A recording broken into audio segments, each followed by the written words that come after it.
अस्सलामुअलैकुम वरहमतुल्लाहि ताला वबरकातुहू।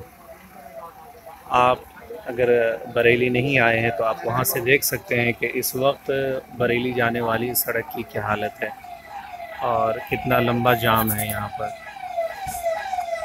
तकरीबन 50 किलोमीटर लंबी ट्रैफिक है। यहाँ से लेके वहाँ तक, जहाँ तक निगाहें जाती है गाड़ियों की एक लंबी कतार है। और शायद इस कतार को पार पार करके, तय करके मज़ार शरीफ तक पहुंचना, जहां पर जामिया इंटर कॉलेज में हज़रत की नमाज जनाजा अदा की जाएगी, एक बहुत मुश्किल अम्र है। और आप देख सकते हैं कि कितना लंबा जाम है। जहां तक हम जा रहे हैं वो जाम ही जाम, आपको बड़ी गाड़ियां, छोटी गाड़ियां सब जाम में फंसी हुई है। यहाँ तक कि दोनों साइड का रोड जो है वो ब्लॉक कर दिया गया है।